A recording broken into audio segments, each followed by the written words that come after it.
I was a pastor's kid growing up, pretty quiet. I was a funny guy in class, liked to talk a lot.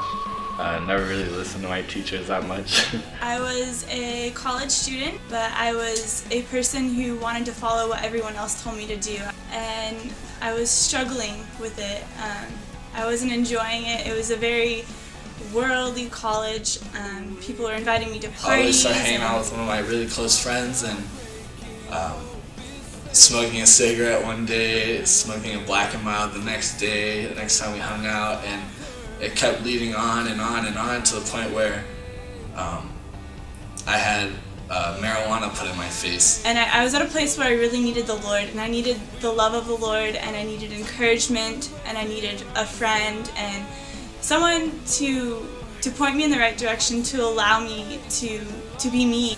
I remember one day I just had a lot of weed on me, and I went home, and I didn't know my dad was home, and I laid the stuff out on my bed, and I went outside, and when I came in, he found it. You need to get your college degree, you need to be successful and independent, and move out at this age, and just live by the world standards. He just sat me down in the car, we were driving, he said, you're out of control.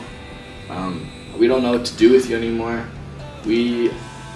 I just think that you need to go to this On the Edge program. And coming to On the Edge showed me just the love of God, the power of God, and just allowed me to learn how to obey His voice and to hear His voice. Talking to Jonathan Navarro, he came up and approached me, and I started telling him everything, all the stuff I was going through, and I remember just him praying with me, and I was just like, okay, like I've had counselors pray for me, so it wasn't too big of a deal, but there's just his character and how much he cared and his passion for me just started to really hit home, and I just started thinking about it. And I remember coming back from the camp and just starting to click with people, and just the classes, the love, the examples that were set by the leaders and the counselors.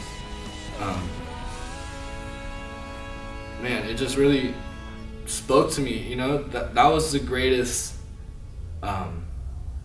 way to speak the gospel, was by their lives and them giving themselves, and that's how every counselor was.